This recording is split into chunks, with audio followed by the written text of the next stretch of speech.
college tuition has seen 5.15% annual price inflation over the past 5 years. This is despite the fact that U.S. real estate prices are down 26% from their peak in July of 2006, and the Dow Jones is down 18% from its peak in October of 2007. Even oil is down 38% from its peak in July of 2008.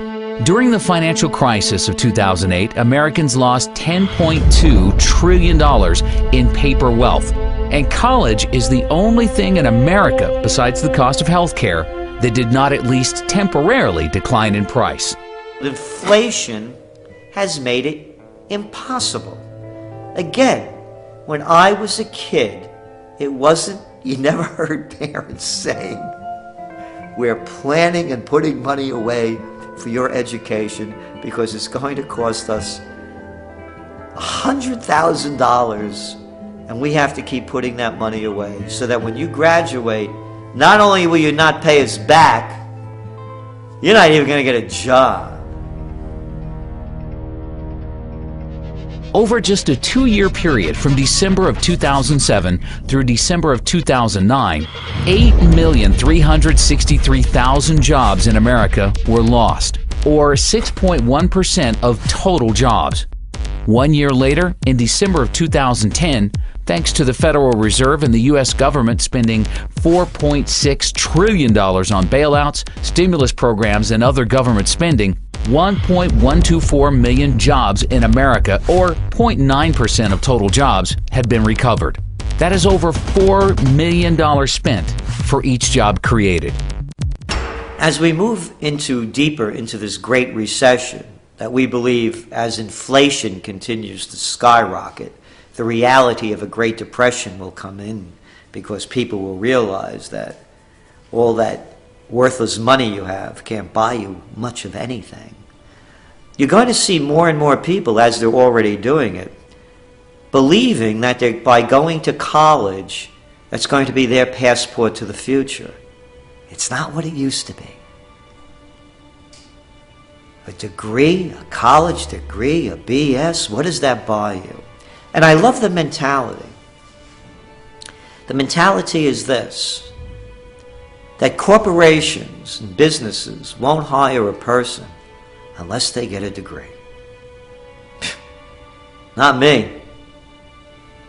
I don't care if you have a degree. It makes absolutely no difference.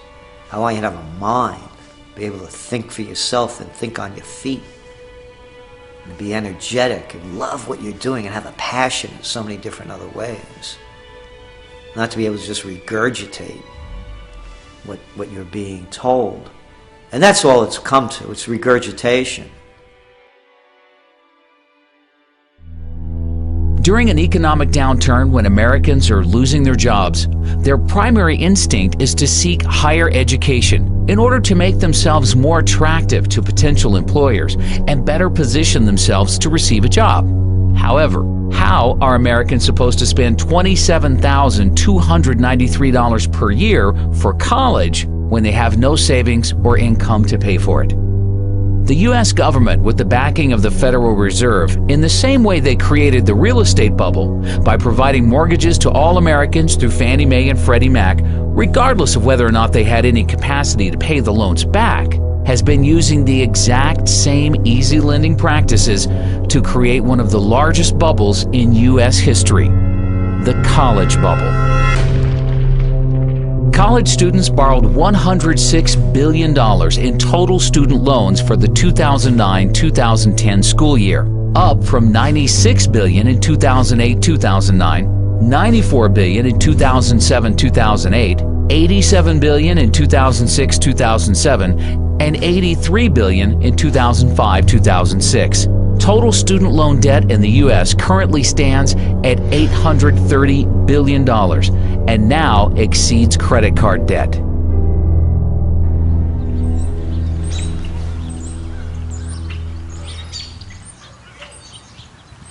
I was so pro-education. That's all I wanted in my life was an education. And you know, I'd like to still be pro-education, but to put anybody through what I've been through, no. really, in my case, the education, I think, really ruined my life. Yeah. So, I mean, I would have been better off if I just would have gone to work at, McDonald's or something, actually. So That is unbelievable. because this is a debt I can never get over.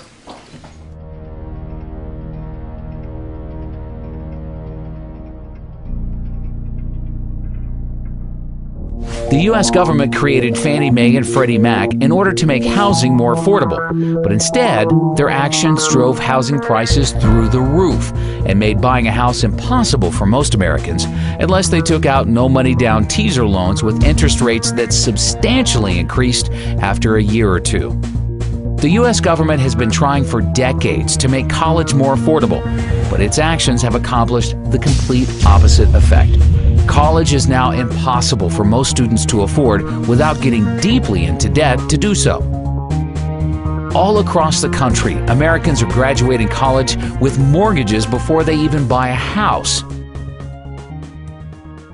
When I graduated from my undergraduate degree, I had $300 in student loans that I owed. $300. You can hardly buy 2 cups of coffee and a meal at the student union these days for $300. So when I graduated with my undergraduate degree, what you got in exchange for your education was lifetime indenture and a new house. Right? So you got to buy the mortgage. That's what you got. You got your degree, you got out of school, you got a job, and therefore you bought a house because culture drives you to buy a house. So now you're in debt. You have to work. Now you have to be part of the wage slave economy for the next 20 or 30 years until the house is paid off. These days, college is the new house, and you don't even get the house. As soon as you get out of school, you're indentured for life.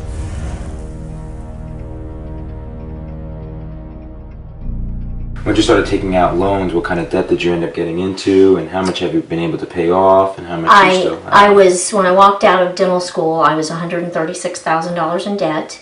And I have paid in close to $100,000 right now. They say I owe $300,000, so I still have quite a bit, obviously, that I can't manage anymore. And I've done everything I can to try to manage it, but it becomes unmanageable at a certain point. One of the loans, the HEAL loan, was a health occupation loan, and when that defaulted, then I can no longer see Medicare or Medicaid patients. So I'm very selective of where I can even work anymore. Wow. Because it ties my hands. If I wanted to go into indigent care or one of the free clinics or something, I couldn't. Right. When I was first told this, I was told by my attorney that I would not get Medicare or Medicaid. I said, well, okay, there's not much I can do.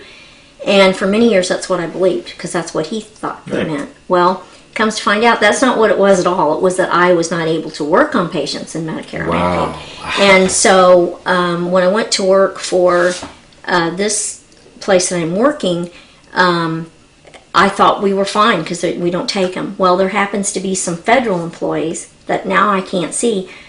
I didn't even realize that. And so when we realized it, the office manager sent a note to them and said, what's the deal? And they said, well, she knows all about this. No, I don't know about it, neither do the attorneys, and neither does anybody else. I mean, these laws are so vague, it's just amazing. So now I have to watch who I see. And fortunately, my employer has worked with me, or I would be out of a job, basically.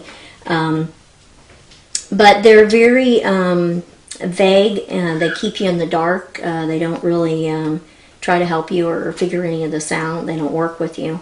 I know there's the new income-based repayment, but I don't fall into any of that, So I don't know. I just don't want to see it happen to anybody else. Right. That's my problem. There's no compassion there. There's no none. help. No help, no compassion, nothing. They're just vultures.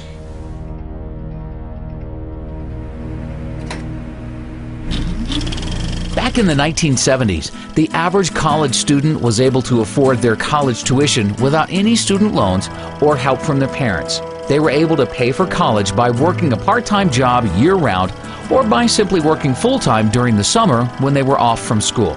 Not only that, but they were also able to afford their own car payments and possibly a small apartment. The U.S. government destroyed this by providing easy student loans to anybody who applied for them without any credit requirements. Over the past decade, any 18-year-old has had the ability to take out large student loans without even being asked if they have a job, what their high school grades were, what they intend to major in, or any other information that would help determine their future ability to pay back the loan.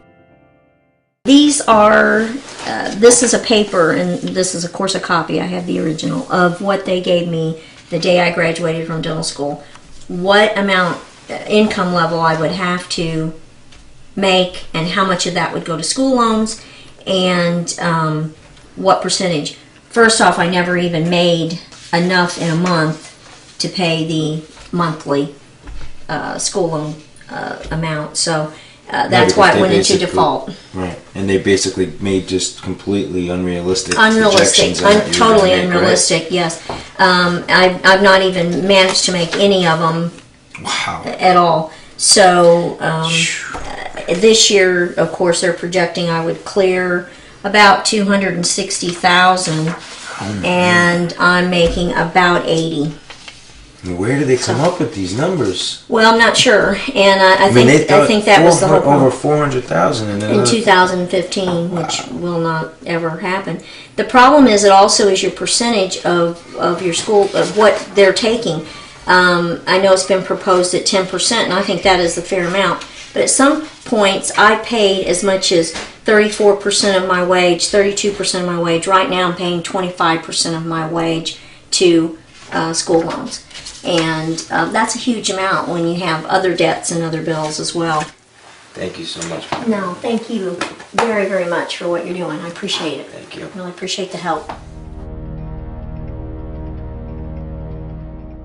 Today, 2/3 of students are graduating college with an average student loan debt of $24,000. And the government is now making the situation many times worse by completely taking over the student loan business.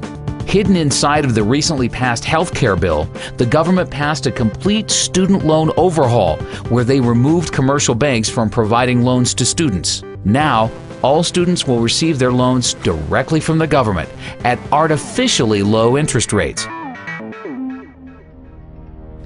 There's absolutely no reason why we, the taxpayers, should be funding college education. And that's what we're doing when they're giving government aid. You know what my college debt was when I got out of school? $1,500. $1,500. You talk about inflation? You talk about inflation. You know what it used to cost me a whole year to go to school? $2,000. And that included room and board. You want to talk about inflation? You're never going to be able to get out from that debt. You're an indentured servant. That's right. That $120,000 you owe, the $80,000, the $40,000, $250,000 if you're a good student that went to law school and you're that much in debt without a job. You have to pay it back. There is no way out. That's the system.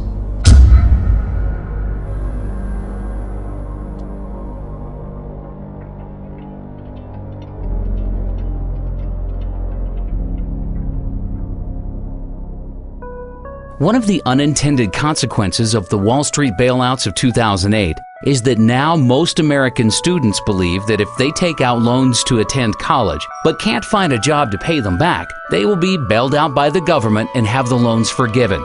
NIA believes this is indeed what will ultimately happen, and therefore it will be U.S. taxpayers who end up paying for the artificially inflated, sky-high tuitions for all college students who can't or choose not to repay their loans. It won't only be taxpayers who suffer. All holders of U.S. dollars worldwide will ultimately pay for everybody's student loans, as the Federal Reserve is likely to print the money to make up for these bad debts, which will lead to hyperinflation and a worthless U.S. dollar. Many students are outright abusing the system. Although government student loans get sent directly to the college or university to pay for a student's tuition, private student loans that are guaranteed by the government usually get sent directly to the student in the form of a check. NIA has been hearing countless reports of students using this free student loan money to buy food, electronics, clothing, jewelry, even cars.